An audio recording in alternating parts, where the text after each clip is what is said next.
오늘 여호와를 기뻐하라 이렇게 제목을 잡았습니다. 성령론에 있어서 성령에 나타나는 현상 우리가 몇 가지를 살폈죠. 그리고 또 성령의 은사에 대한 말씀을 살피고, 그리고 이제 마지막 부분에 와서는 성령의 열매인데, 열매를 지난 시간에 가장 먼저 성령 받은 신자에게는 사랑의 열매가 열린다 그렇게 말씀했습니다. 그리고 이어서 두 번째의 모습이 뭐냐면 희락, 기쁨입니다. 신앙인에게 있어서 기쁨이라는 것은 대단히 중요합니다. 우리가 예수님을 믿는데도 여전히 괴로움 속에 잡혀 있다면, 아직도 근심과 고민에서 벗어나지 못하고 있다면 믿음의 생활을 잘못하고 있는 것입니다. 어떻게 보면은 기독교는 즐거움입니다. 기쁨입니다. 다른 타 종교에는 기쁨이 없는 종교도 있습니다. 항상 고민과 고통 속에 자기를 자책하고 매질하고 또 자기 자신을 낮추고 고통 속에 살면서 그것을 하나의 종교화 시켜놓은 곳도 있지만, 기독교는 기쁨이 근원입니다. 그런 의미에서 예수님은 땅 위에 오셔서 가장 먼저 하신 기적의 역사를 잔치집에서 하신 것 같아요. 물로 포도주를 만드셔서 무같이 한 그 물이, 발 닦던 발 씻던 그 물이 포도주가 되어서 잔치상에 올라오고 색깔이 변하고 맛이 있어지는 것이, 이것이 바로 기독교의 본질을 보여주고 있는 것 같아요. 정말 형편없던 사람도 예수님을 영접하고 난 다음에 그의 모습이 바뀌어지는 겁니다. 그야말로 형편없던 그런 사람이, 그 삶이 하나씩 변화되어서 아주 맛이 없던 인생이 맛있는 인생으로 바뀌어지는 것이 기독교예요. 그런데 우리가 현실적으로 세상을 살면서 참 기쁨으로 사는 것이 쉽지 않습니다. 성경에 보면은 항상 기뻐하라겠지만, 항상 기뻐하다 하는 사람들이 저 사람은 아무래도 내재가 빠졌는갑다, 좀 뭔가 모자라는갑다 이럴 수도 있어요. 그러면 우리의 기쁨은 진정한 기쁨이 무엇인지 오늘 그것을 제가 말씀을 드리고자 하는 것입니다. 정말 우리가 기뻐하는 기쁨이 뭔가? 오늘 말씀은 여호와를 기뻐하라 그랬어요. 이게 굉장히 의미가 있는 말씀이에요. 여러분, 영국에서는 한 번은 목사 120명, 장로 30명, 150명이 모여서 하나님께서 우리에게 가장 원하시는 방법이 뭔가, 우리가 하나님을 섬기기 위해서 가장 중요한 것이 뭔가, 그것을 제도화시키자, 그것을 하나의 기독교의 헌법을 만들자 했던 것이 바로 웨스트민스터 사원에서 150명의 그 당시 최고의 석학들이 모여서 만든 것이 교회 헌법입니다. 그 가운데 대소요리 문답이 있어요. 그 제1문답이 뭐냐면, 사람이 제1되는 목적이 무엇인가? 사람이 이 땅에 사는 동안 제일 첫 번째로 해야 할 일이 뭔가? 이것을 그 수많은 목사님, 장로님들이 만들어낸 것이 뭐냐면, 사람의 제1되는 목적은 하나님을 영화롭게 하는 것과 그를 영원토록 즐거워하는 것이다 이렇게 했어요. 어떤 장로님이 제게 이런 질문을 해요. 목사님, 요리문답 1문답은 조금 그 글자가 번역되면서 잘못된 것 같습니다. 그럼 뭐가요? 하니까 사람의 제일 되는 목적은 하나님을 영화롭게 하는 것과 그를 영원토록 즐겁게 하는 것이다. 이렇게 해야 안 맞습니까? 여러분 생각이 어떻습니까? 하나님을 즐겁게 하는 겁니까? 하나님을 즐거워하는 것입니까? 여러분, 우리가 어찌 보면은 하나님을 즐거워하는 것, 하나님을 기뻐하는 것, 이것은 아주 차원이 높습니다. 신앙이 높은 거예요. 우리는 하나님 때문에 사는 존재입니다. 하나님이 없으면 아무것도 없어요. 우리가 가장 중요한 게 뭐냐? 하나님이 계시는 겁니다. 하나님이 우리의 하나님이 되시는 겁니다. 어린 아이들이 부모가 갖다 주는 무슨 장난감, 과자 이런 걸 가지고 좋아하는 것이 아니고 차원이 있는 아이는 아버지가 있기 때문에 기뻐하는 겁니다. 아버지로 기뻐한다. 하나님으로 기뻐한다. 하나님으로 즐거워한다. 이것은 하나님이 주신 것으로 기뻐하는 그런 차원이 아니에요. 신앙생활이라는 것은 우리가 항상 기뻐하라 하니까 항상 기뻐할 일이 있어야 되지. 어떤 경우에는 몸이 태어나면서부터 질병을 가지고 난 사람도 있고 또 생활 속에 너무 힘들고 어려운 생활만 계속 연속적으로 벌어지는 사람도 있고 기뻐하려고 하니 기뻐할 게 있나? 그런데 오늘 하나님의 말씀은 정확히 우리에게 짚어주고 있습니다. 여기에 4절 말씀에 또 여호와를 기뻐하라. 이게 근본이에요. 이게 근본입니다. 하나님 때문에 기뻐하는 겁니다. 우리는 하나님을 기뻐하기 때문에 하나님은 우리에게 모든 것을 다 해주셨어요. 그분은 다 해주실 거예요. 우리를 책임져 주시는 겁니다. 그렇기 때문에 하나님이 계신다는 것은, 하나님이 나의 하나님이라는 것은 대단히 감사하고 기쁜 일이 아닐 수가 없습니다. 잠언서 23장 17절에서 18절 말씀에 내 마음으로 죄인의 형통을 부러워하지 말고 항상 여호와를 경외하라. 정령이 내 장래가 있겠고 내 소망이 끊어지지 아니하리라. 여기에 잠언서 기자는 하나님을 기뻐하라, 하나님을 경외하라. 정령 그분을 통해서 네 장래가 있다. 그분 때문에 너의 삶이 옳은 삶이 되어질 수 있다는 것입니다. 우리는 이 세상 살면서 많은 것을 부러워합니다. 특히 나이를 먹어보면 젊은 사람들이 부럽습니다. 70대는 60대가 부럽고 60대는 50대가 부럽고 50대는 40대가 부럽습니다. 그런데 여러분, 재미있는 것은 뒤집어 놔보면 어떻습니까? 지금 여러분을 누군가가 부러워하고 있는 것입니다. 60대입니까? 그러면 70대가 여러분을 굉장히 부러워하고 있는 거예요. 50대입니까? 60대가 참 부럽다. 내가 10년만 젊었어도 이러고 있다고요. 그러니 우리가 참 땅 위에 사는 삶 속에 어찌 보면은 하나님께서 내게 주신 은혜를 내 마음속에 가지고 있느냐 하는 것은 굉장히 중요한 것입니다. 우리 한국 사회는 옛날부터 유교적인 사회였죠. 옛날 사극에 보면 웃는 그런 사극이 잘 안 나옵니다. 대체적으로 유교적인 동양적인 사회에서는 굳은 표정, 얼굴이 그냥 굳은 표정이 그게 바로 조선 사람들의 모습이 아닌가 싶습니다. 어쩌다가 사람이 웃으면은 그 사람은 꼭 기생오라비 같아 이래가지고 함부로 그냥 낙인을 찍어버리는 경우도 없지 않아 있습니다. 그런데 미국의 스탠퍼드 대학의 윌리엄 프라이라는 교수는 이렇게 말하고 있습니다. 웃음이라는 것은 매우 중요하다. 웃음은 앉아서 하는 조깅이다. 웃을 때의 모든 근육이 움직이기 시작하면서 운동한 것 같은 그런 효과와 똑같다는 것입니다. 하루에 3번씩 크게 웃으면 집 밖에 나가 운동하지 않아도 운동한 효과가 우리 몸에 나타난다는 것입니다. 웃으시기 바랍니다. 마스크를 쓰고 있으니까 표정도 알 수도 없고. 그래서 성경은 말씀하기를 잠언서 17장 22절에 마음의 즐거움은 양약이라도 심령의 근심은 뼈를 마르게 하느니라. 우리가 근심한다고 되는 것도 하나도 없어요. 걱정하고 여러분들이 근심하고 한다고 뭐가 됩니까? 자녀들이 아버지가 얘야 잘 있냐 하면 아버지 염려 덕분에 잘 있습니다. 그러니까 아버지가 자꾸 염려하지. 염려해봤자 아무것도 없어요. 염려하면 안 돼요. 성경은 염려하지 말라고 했어요. 그래서 우리가 심지어는 어머니에게, 어머니가 아기 젖을 먹일 때도 화가 나면 젖을 먹이지 마라 그래요. 왜냐하면 그 젖에 모유 속에 독성 물질이 발견된다. 화가 났을 때.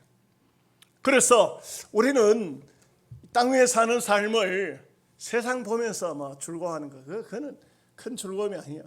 그러니까 오늘 말씀은 여호와를 기뻐하라, 여호와를 즐거워하라. 하나님 때문에 우리는 다 즐거운 사람들이 되어야 됩니다. 하나님으로 기뻐하는 사람이 되어야 됩니다.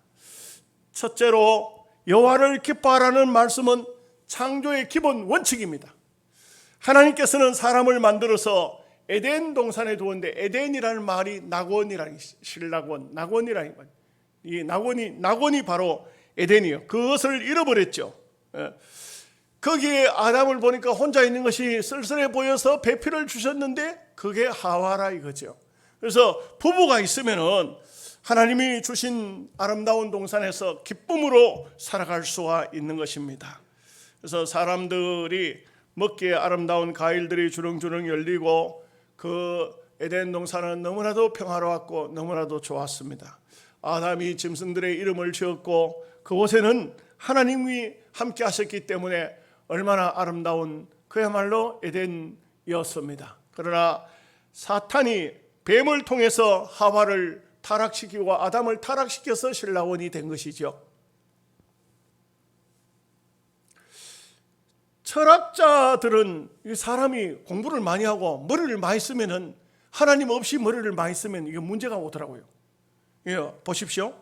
프레드리히 니체는 인생이 태어나는 것은 비극적인 탄생이라. 사람이 태어나는데 비극적이라. 사람이 태어나는 자체가 비극이라.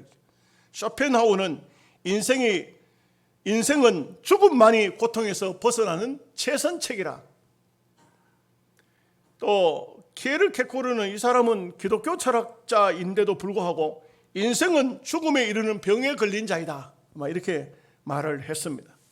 그 대부분 보면 인생을 서글퍼하고 이 세상에 소위 철학을 가지고 좀 깊은 사고를 가진 사람들도 인생을 전부 비관적으로 보고 있습니다. 그런데 성경은 그렇게 말하지 않습니다. 성경은 오늘 우리가 예수 그리스도를 통해서, 하나님을 통해서 구원을 얻었고 이 세상은 어차피 장망성, 장차 망할 성이고 영원한 성이 있다는 것을 말씀을 하면서 우리는 이 땅 위에 살지만 영원의 세계를 준비해야 된다는 것을 말하고 있어요. 우리가 신랑원 에덴을 잃어버렸지만 다시 회복된 에덴이 있으니 그것이 바로 천국입니다. 우리는 그곳에 가야만 우리의 고향으로 가는 것입니다. 지금은 우리는 잠시 이 세상에 나그네의 삶을 살고 있습니다.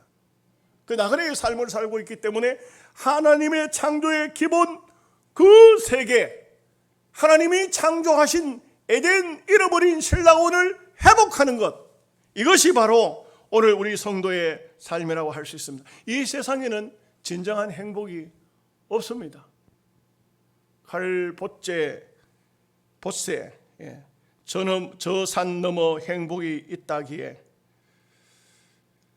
저 산 너머 새파란 하늘 가에는 요즘은 약간 고쳤더만요. 행복이 깃들인 곳 있다 하기에 남을 믿고 나도야 따라갔건만 눈물 글썽글썽 되돌아왔네. 저 산 너머 저 너머 먼 하늘엔 행복이 숨었다고 말은 하지만 여러분 없습니다. 산 넘어 가봤자 허탕입니다. 없습니다. 행복이 어디 있느냐? 그것은 바로 우리가 주 안에서, 예수 그리스도 안에서 하나님으로 말미암아서 진정한 행복을 찾아야 돼요. 하나님이 행복이에요.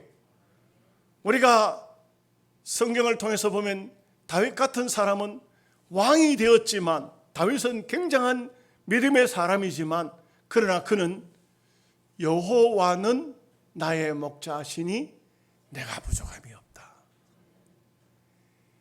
다윗도 부족한 게 뭐가 있었을까요? 그런데 다윗도 그 왕으로서 모든 것을 다 가지고 있는 듯 했지만 말은 안 해도 그 속에는 뭔가가 부족이 있었던 것 같아요. 그러니까 느낀 것은 뭐냐면 여호와 하나님이 나의 부족함이 없는 그런 하나님이시다. 제 후배 목사 중에 한 사람이 저한테 형님 우리 고향교회 갔더니 장로님이, 목사님이 안 계실 때 설교를 하시는데 여호와는 나의 목자시니 하면서 그걸 성경을 해석을 하는데 여호와는 나의 목 자신이 목을 하나님께서 비잡사도 내 목을 자셔도 부족함이 없습니다. 교인들이 한바탕 웃었는데 우리 교인들은 안 웃는 거 보이겠네요. 이게 너무 잘 모르는, 무슨 얘기인지 잘 모르는 것 같아요. 집에 가서 깊이 묵상하셔야 될 것 같아요. 저 산 넘어 행복 없습니다. 이 세상에 행복 없습니다. 하나님의 품 안에, 예수 그리스도 안에, 그 속에서 행복을 찾지 못하면 행복을 찾을 수 없습니다. 여러분들이 신앙 안에서 기도하면서 말씀 들으면서 그 다음에 찬양하면서 행복을 찾아야 됩니다. 이 속에 있습니다. 이 속에. 예수 믿는 성도가 다른 데서 행복을 찾겠다고, 그거는 쓸데없는 소리예요. 안 되는 거예요. 근본적으로 잘못된 겁니다. 참 깊이 있게 신앙의 세계에 들어가 보십시오. 하나님의 나라는 먹는 것과 마시는 것이 아니요 오직 성령 안에서 의와 평강과 희락이라. 하나님 품 안에서, 예수 그리스도 안에서 행복을 못 찾으면, 그러면 그 사람은 방황하도록 되어 있어요. 이 세상의 그 어떤 것으로도 절대 만족할 수 없습니다. 솔로몬이 한 말이 무슨 말이 있죠? 전도서에 보면 솔로몬은요, 모든 것이 허무하다는 것을 말하고 있어요. 헛되도다.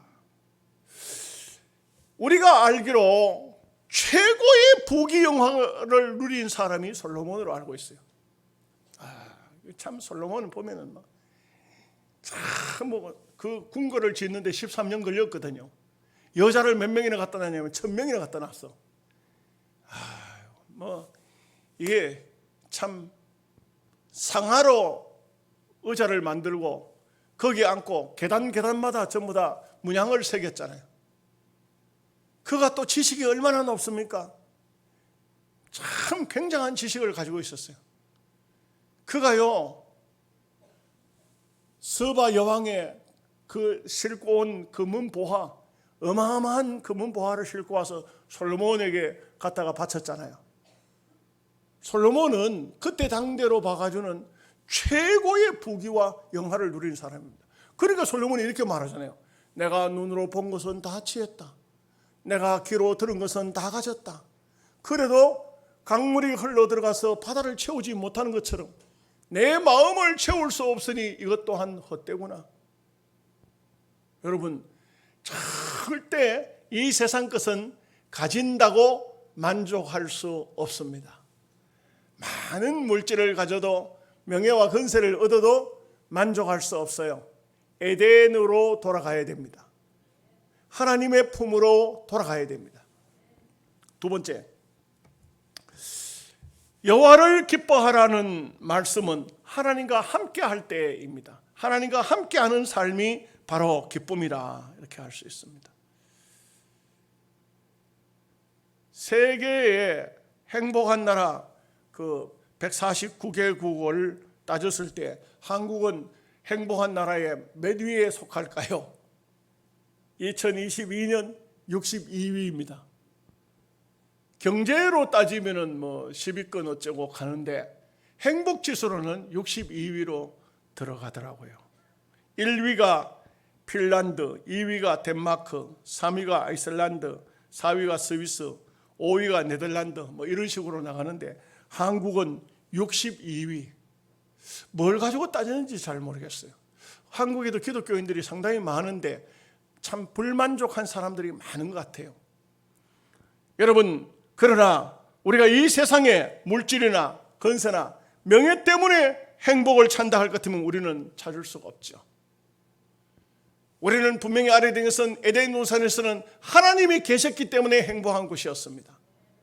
사람은 누구든지 마찬가지인데 신앙의 세계에서 기쁨을 찾지 못하면, 은혜 속에서 기쁨을 찾지 못하면 그 사람은 어디 가도 기쁨을 찾을 수가 없습니다.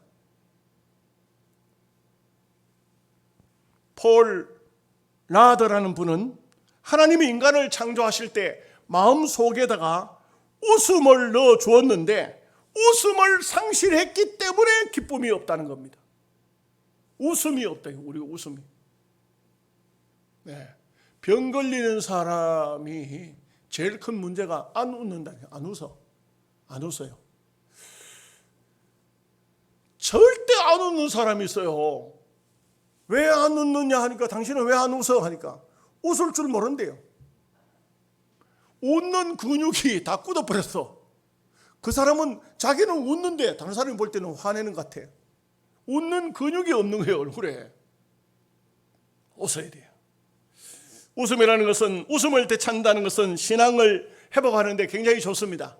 우리가 믿음의 삶에 있어서 웃음으로 대한다는 것은 얼마나 좋습니까? 여러분, 최고의 화장품이 뭔지 아십니까? 어떤 화장품이 최고입니까? 한국 화장품? 프랑스 화장품? 웃음이 최고의 화장품이라고 그래요. 여자들이 가장 이쁠 때가 웃을 때입니다.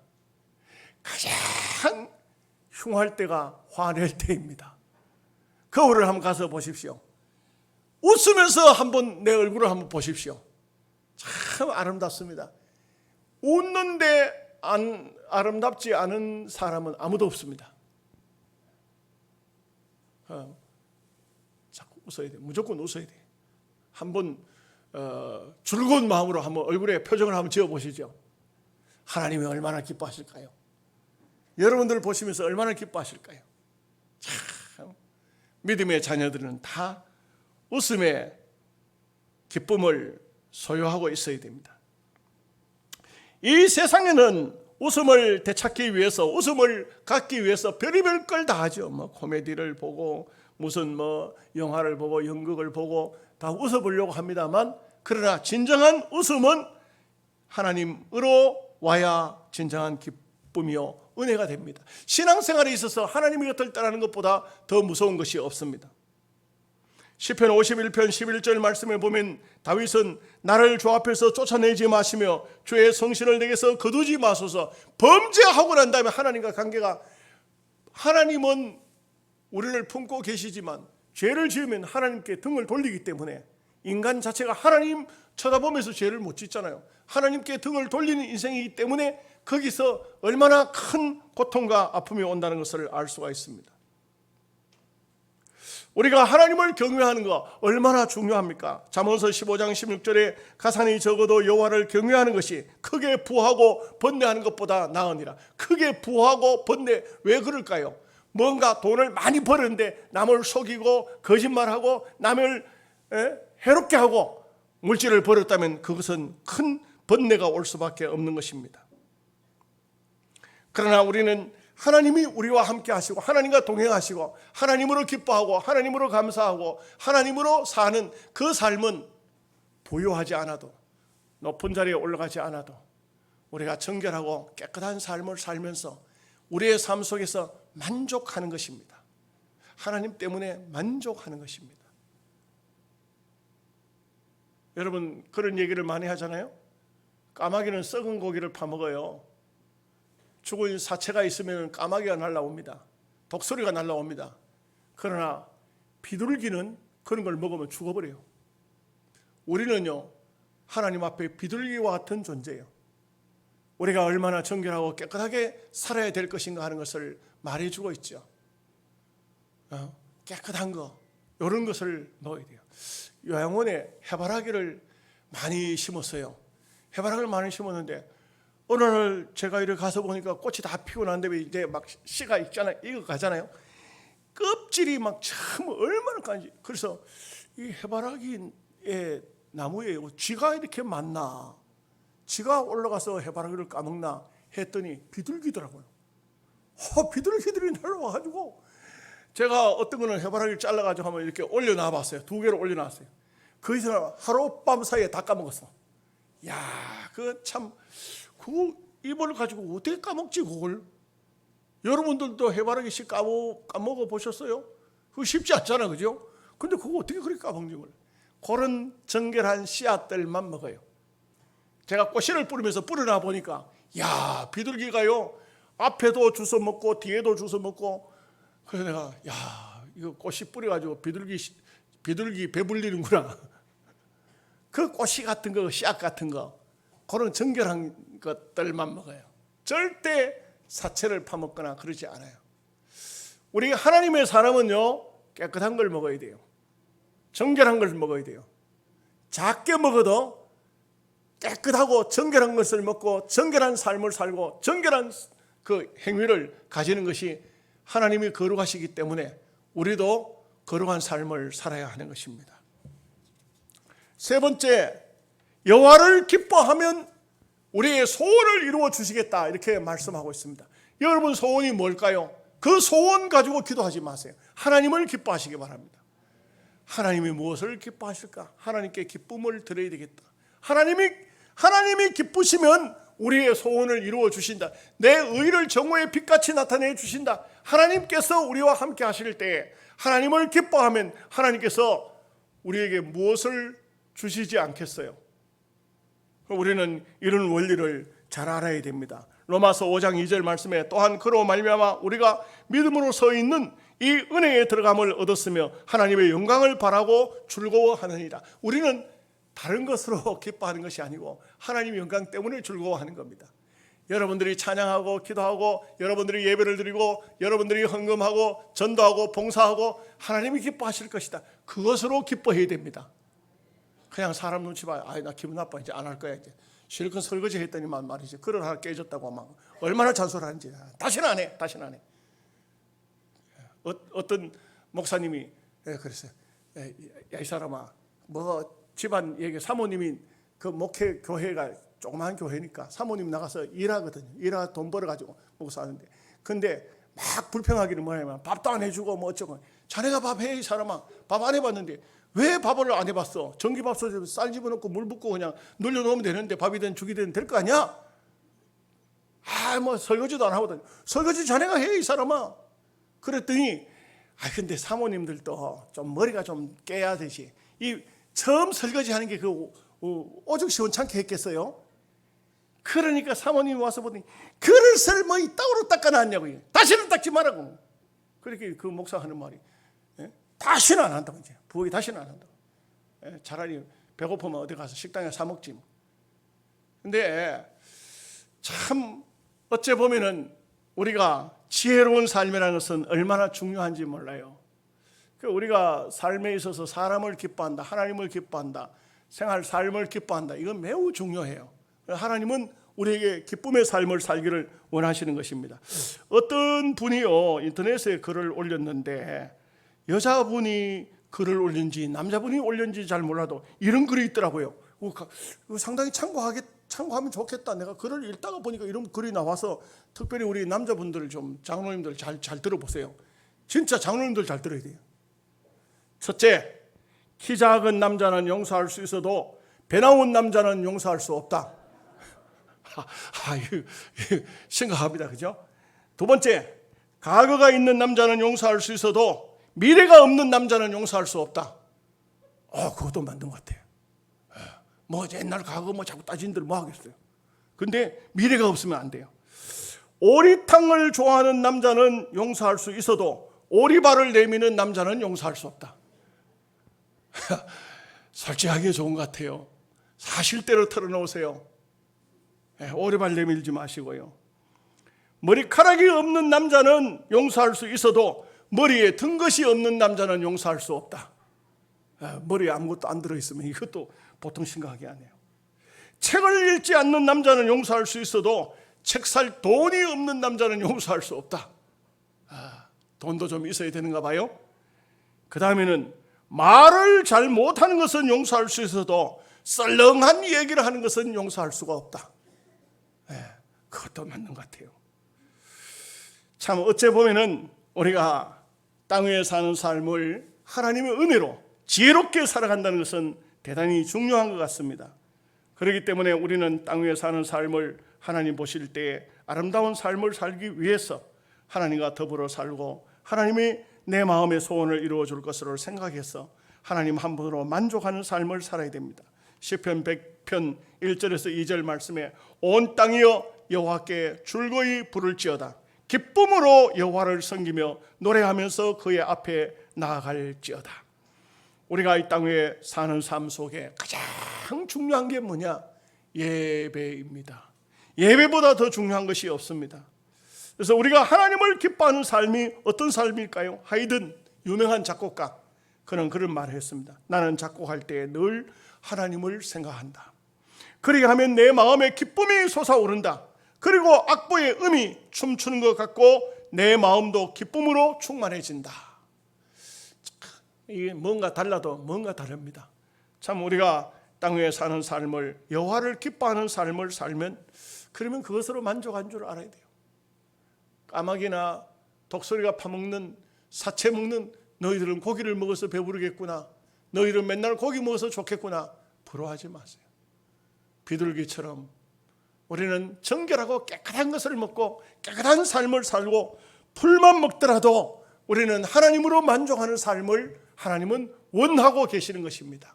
하나님이 기뻐하시는 것입니다. 여호와를 기뻐하라, 저가 내 마음의 소원을 이루어 주시리라. 그래서 우리는 기쁨으로 찬송하고 기쁨으로 기도하고 기쁨으로 살아야 됩니다.